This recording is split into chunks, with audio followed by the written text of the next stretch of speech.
अस्सलामु अलैकुम वरहमतुल्लाहि वबरकातुहू। दोस्तों, बिहार बोर्ड क्लास 10th और क्लास 12th में उर्दू ग्रामर का जो अल्फाज और मुतरद्दिफ़ है उससे आपका सब्जेक्टिव और ऑब्जेक्टिव दोनों तरह का क्वेश्चन पूछा जाता है। सब्जेक्टिव में आपका 10 अल्फाज दे दिए जाएंगे और उसमें से किसी 5 का आपको मुतरद्दिफ़ पूछा जाएगा। तो सब्जेक्टिव वाला क्वेश्चन आपको कैसे बनाना है, इसके लिए हमने एक प्लेलिस्ट पहले ही बना दिया है।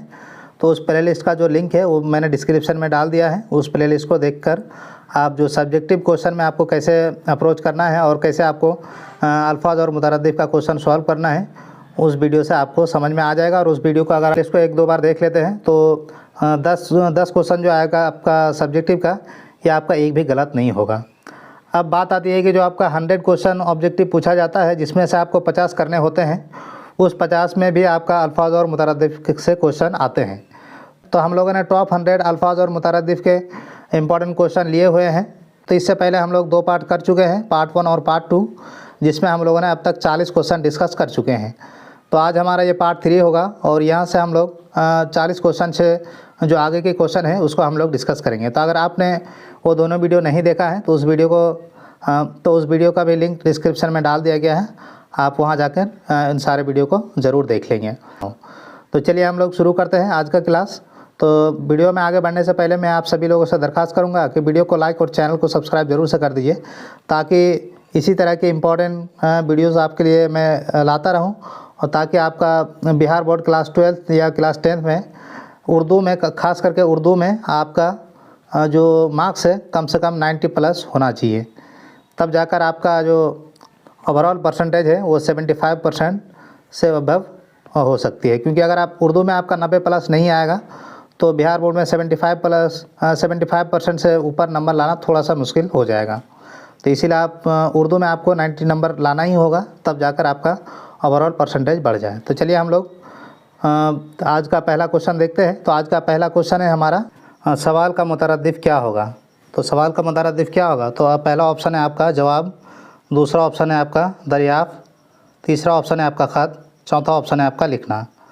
तो सवाल का मुतरद्दिफ़ क्या हो जाएगा, सवाल का मुतरद्दिफ़ हो जाएगा आपका दरियाफ़्त।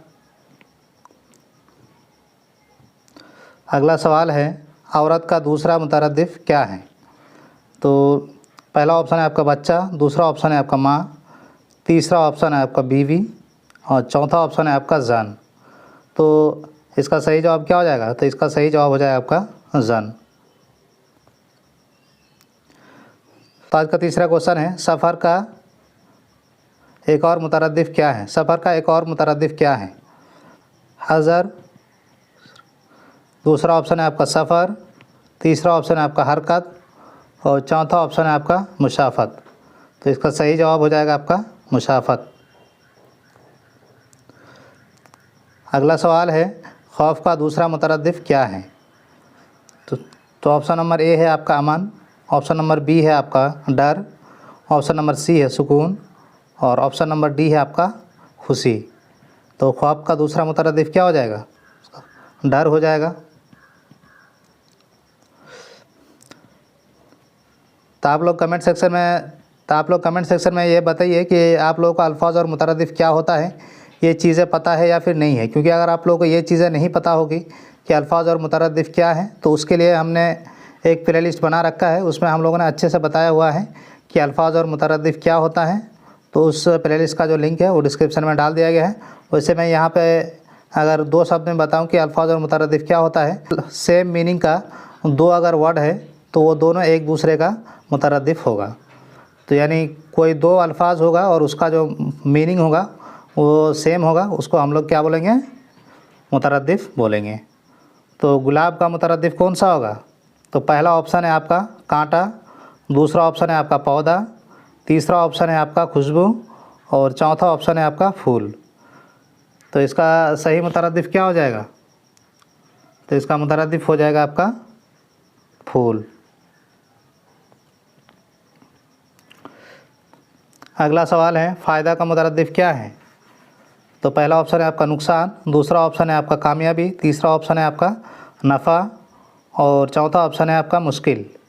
तो फ़ायदा का मुतरद्दिफ़ क्या हो जाएगा, फ़ायदा का मुतरद्दिफ़ आपका नफ़ा हो जाएगा। अगला सवाल है कामयाबी का मुतरद्दिफ क्या हो जाएगा। तो पहला ऑप्शन है नाकामी, दूसरा ऑप्शन है आपका फतह, तीसरा ऑप्शन है आपका हार और चौथा ऑप्शन है आपका कोशिश। तो कामयाबी का मुतरद्दिफ क्या हो जाएगा। कामयाबी का मुतरद्दिफ हो जाएगा आपका फतह।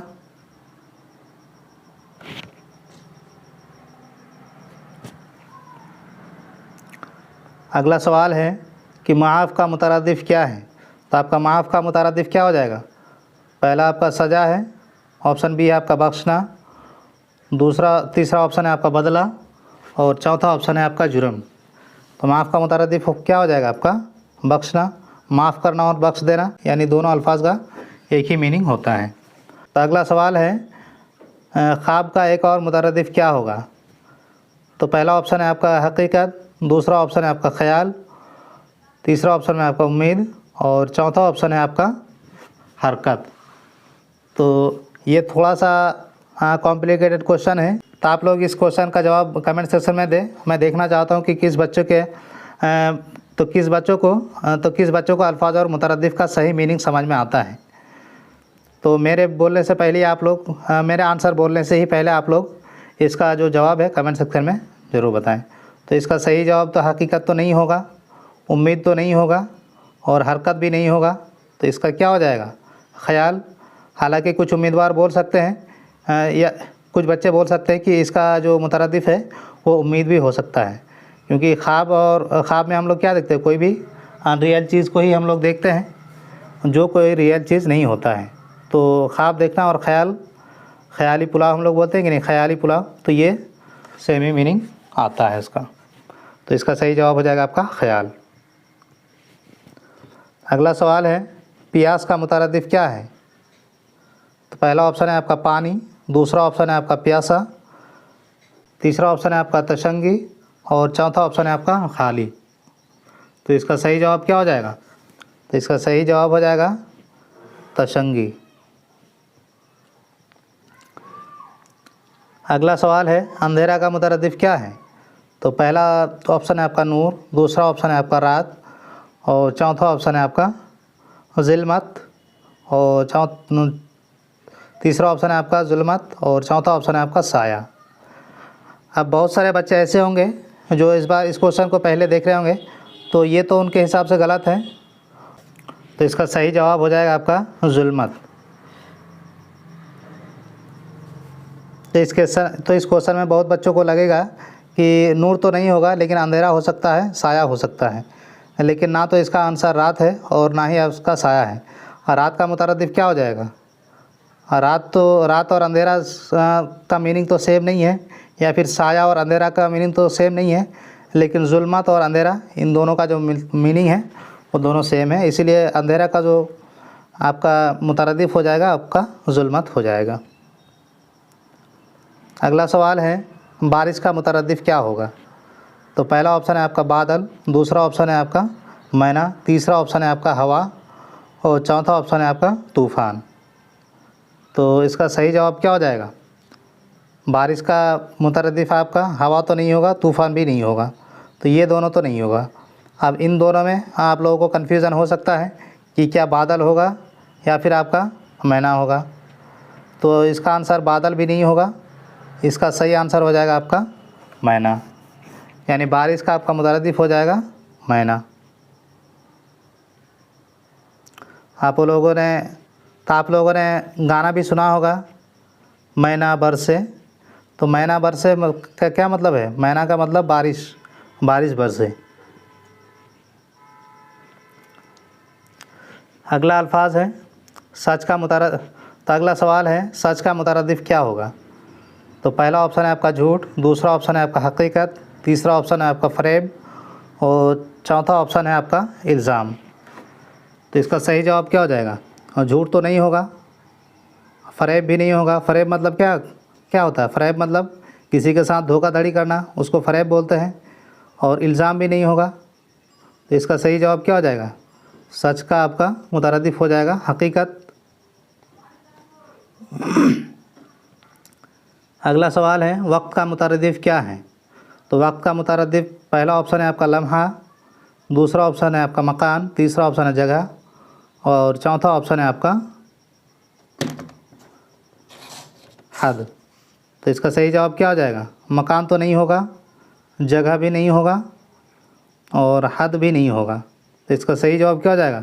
इसका सही जवाब हो जाएगा लम्हा। लम्हा किसको बोलते हैं? लम्हा किसी एक छोटे से समय को हम लोग क्या बोलते हैं? लम्हा बोलते हैं। अगला सवाल है, इल्म का मुतरद्दिफ क्या है?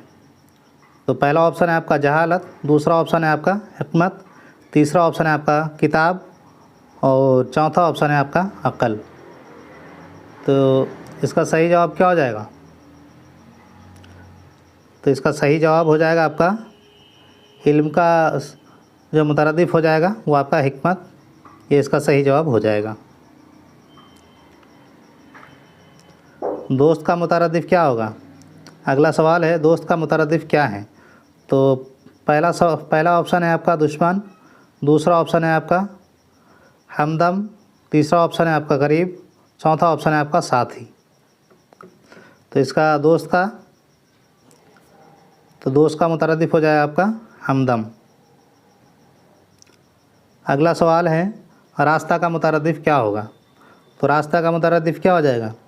आपका दरख्त हो जाएगा, या फिर सड़क होगा, या फिर दरिया होगा, या फिर आपका पहाड़ होगा। तो रास्ता का मुतरद्दिफ हो जाएगा आपका सड़क। अगला सवाल है, सुबह का मुतरद्दिफ क्या है? पहला ऑप्शन है आपका शाम, दूसरा ऑप्शन है रात, तीसरा ऑप्शन है आपका सवेरा और चौथा ऑप्शन है आपका अंधेरा। तो शाम तो नहीं होगा और रात भी नहीं होगा, अंधेरा भी नहीं होगा। तो इसका सही जवाब क्या हो जाएगा? इसका सही जवाब हो जाएगा आपका सवेरा। अगला सवाल है, गलत का मुतरद्दिफ क्या है?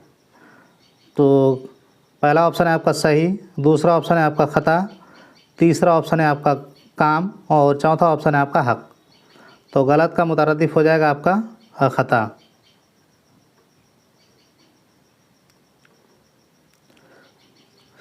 अगला क्वेश्चन है और यह आज का हमारा लास्ट क्वेश्चन है।